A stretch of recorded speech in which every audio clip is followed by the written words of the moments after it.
Hey guys, it's Nina with Sidewalker Daily, and in today's video, I want to kind of get into the truth about brand deals and sponsored posts. Now, as many of you guys know, I work with brands on their influencer marketing, so a lot of the times I'm the one presenting you, the influencer, with those brand deals and different sponsorship opportunities. I love doing that. I also work with influencers on their business strategies, helping them pitch better, helping them be better business owners. So I'm in this really good space that kind of like sees both sides, and I'm always like, I don't know, I'm like Switzerland. I'm always like defending both sides and like playing in this really interesting spot. But I do think that there are some things that aren't often talked about in our industry, and that's kind of what I wanted to get into today.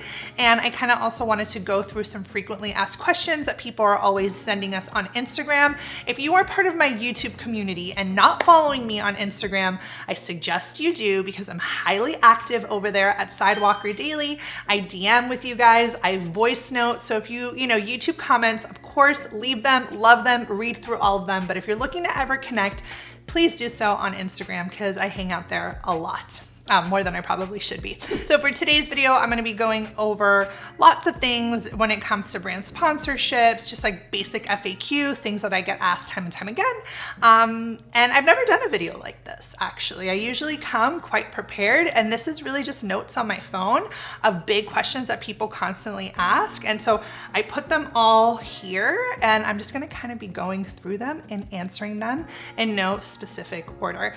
If you are an influencer or a creator that is looking to work with brands, before I start, I just wanted to shout this out. I have a free training. It is a 3-part video training where I really dive deep on all things in the brand, working with brands, pitching to brands, the materials you need, all that good stuff. So the link for that workshop is below, so you're gonna definitely wanna sign up while the workshop is still available. Okay, so let's go ahead and jump into some questions. So I often get asked, should I send my media kit, or do I wait to be asked? Okay, your media kit is like literally should be your saving grace. It should be what gets the brand to want to work with you. It's your visual resume. It includes like everything the brand really needs to know about you. It should look good. It's attractive. It has the stats. It has the testimonials. It's super strong. So why wouldn't we send it? I'm a huge fan of actually sending the media kit as an attachment, as a link, however you want to get it. But yes, because you may pitch to me and that media kit is what gets you the response. Or you may pitch and I'm like skimming, and then I go straight to the bottom and read the media kit or click it because I want to see. And if it's a really good media kit, chances are it's going to pique my interest and want to keep me, keeping the conversation and working with you guys. So yes, always send your media kit in your pitch emails, because it's only going to help you if it's a good looking one. And if you need help on your media kit and it's, you're struggling on it, I'm gonna leave a link to our Instagram. Like I said, you can DM us and I'll let you know what's available, how I can help you on your media kit. Another question was, what if the brand asks me not to disclose? Okay. So in the United States, and everywhere really, but I'm really speaking mostly in the US because those are the campaigns that I run, you have to disclose. The brand can't really tell you what to do with your own business, right? It is a legal requirement to disclose. So by the brand asking you not to, I feel like that's already like a really weird red sign. I know that I get the brand, okay? They want it to be like, oh, this influencer just wants to work with me. Don't put ad, like, oh, it doesn't look good, or don't put this. But actually, it's a good thing because the influencer is being transparent with their audience. Hopefully, the influencer is not working with every single brand under the sun. So the audience knows, hey, if they're working with me, they must really want to, really like this brand. It's actually a really good thing to disclose. But if a brand is asking you not to, this is kind of where you as a business owner need to kind of step in, explain the reason why you must. And this is obviously a deal breaker, and you should not be working with a brand if for whatever reason they don't want you to disclose it, because you have to disclose. I'm gonna go ahead and also leave a link to the Federal Trade Commission's disclosure form below to kind of give you guys, a walkthrough of how to disclose and all that good stuff. The next question was, can I negotiate? This is a good one. And absolutely you should be negotiating. And I say this, and I know for my brand clients are like, oh, but I'll tell you, I think negotiating is all in good fun. It's part of our industry. I used to hate it, I think, more in the beginning, but now I just expect it. I actually sent a pitch to an influencer recently, and they were like, please come to me with a budget. The influencer was very strong in her approach, and she was very to the point, like, don't waste my time. What's your budget? So we gave her our budget, and she came back and doubled it, and we still met her there because we wanted to work with her. So sometimes the brands don't even know what to charge. I know influencers are always like, what do I charge? What do I charge? Sometimes brands, unless they're working with me, they may not even know what to charge, right? So in this case, yes, don't be afraid to negotiate. The worst thing the brand says is, no, we can't accommodate your request. And then you can do whatever you want with that information. But by not negotiating, if you feel shortchanged, you should negotiate. Now, am I saying always negotiate, always double up, always go hard? No. If a brand comes to you with, something that seems fair, it's in your range of what you charge, you don't have to. You can. Everything is case by case, guys, right? So there's not like a solid rule of thumb, except about disclosing, you have to disclose. But everything is case by case. But if you're even asking me, should I negotiate, then that means that you have that urge too. You feel undervalued. So in that case, I would absolutely say yes. I've actually even have another example with an influencer I worked with, and it came from an agency, and the agency was actually really strict in the email. It was like all these bullet points. It was like, this is the brand, this is the campaign date, this is the budget, this is this. And it put us in like a position where it felt like, oh my God, we can't negotiate, because they were like all these bullet points of the requirement. And I worked with her on one-on-one, and I was like, you know what? Like, let's just go in. That rate is not what she charges. Now, I'm not her manager. I don't work with anyone as a manager. These are my one-on-one clients that pay me for hourly coaching to help them in negotiations, right? So like, I don't take more or lose if she gets paid more or whatever. So I basically was like, let's just go for it, And our whole team was like, ooh, this is risky. Like, it doesn't seem like this brand's gonna budge, because they were so strict. And they did. They really wanted to work with her, and they did. I've also had examples where the brand doesn't budge, okay? But it's always case by case, and I'm a big fan of negotiating. So I just wanted to share that example to motivate you to negotiate. So the next question that came in was, should I accept gifted products? Okay, before I even answer this question, I just want to let you guys in on the brand side, okay? I have worked with an influencer at like the very basic level on a gifted campaign, all the way scaled to like paying them, 5-6 figures on big branded campaigns. From a brand perspective, we don't just go to an influencer that we've never worked with before and say, here's all this money, here's our ad budget, especially if we're working with like maybe micro influencers or an influencer that we've never worked with before. You have to scale with the brand as well, okay? You don't just come in and get the channel sponsorship or the 6-month ambassadorship.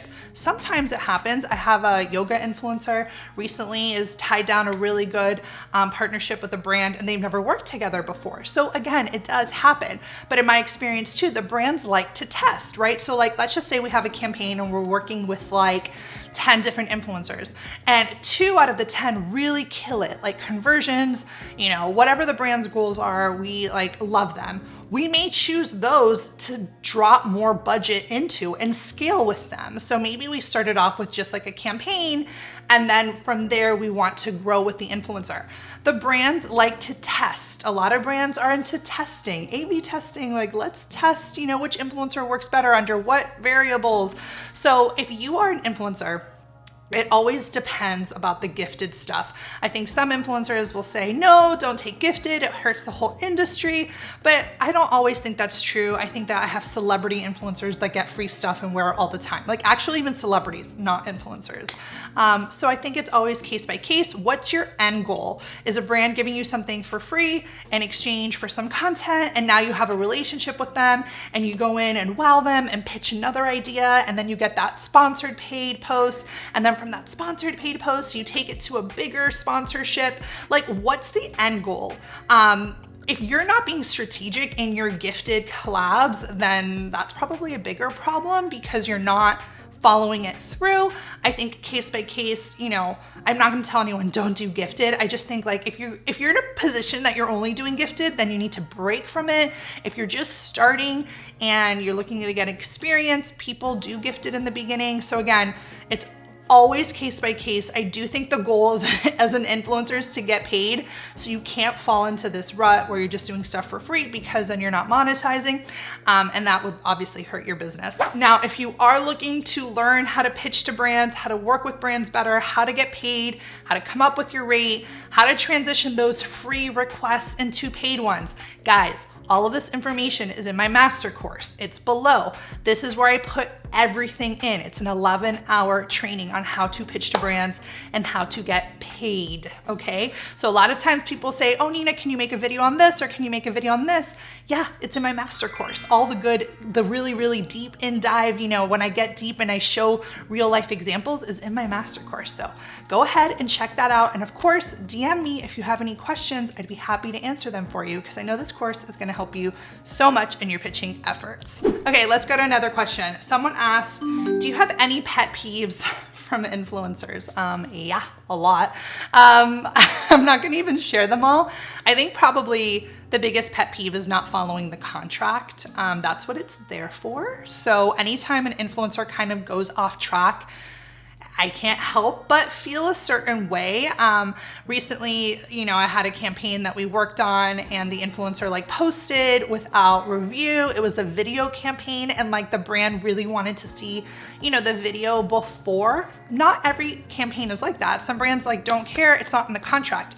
But in this contract, we had the right for one round of revisions, and we were supposed to be able to see it before it went live. So I think whenever the influencer just goes off script, doesn't follow the contract, it kind of like just rubs the wrong way. Oftentimes this can happen if there's a manager. So I think like I love talking to the influencer directly. I know sometimes that can't always happen, but I would definitely say like not following the contract. It's not that it's a pet peeve, it's like a bigger problem, but it kind of makes me not want to work with an influencer again in the future. And I think my second pet peeve in general is just like when influencers aren't, you know, professional or polished or treating it as a business. I don't mind like friendly conversations. I don't want to ever be called Mrs. I'm a very casual person, but I think like there's an importance of being professional as an influencer. It just makes brands trust you, feel safe with you.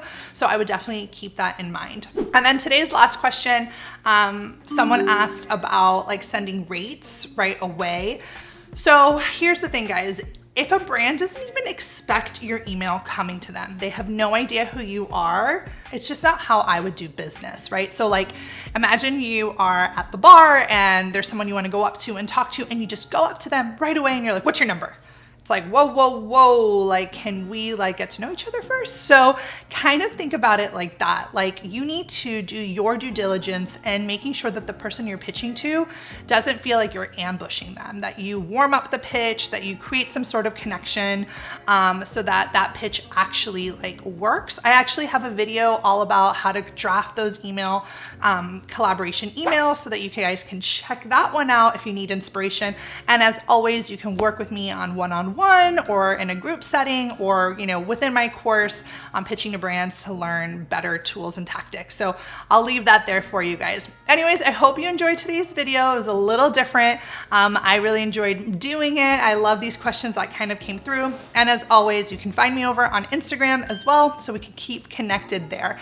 Anyways, guys, make sure you leave a comment. I read them all. I love them, and I will see you in the next video.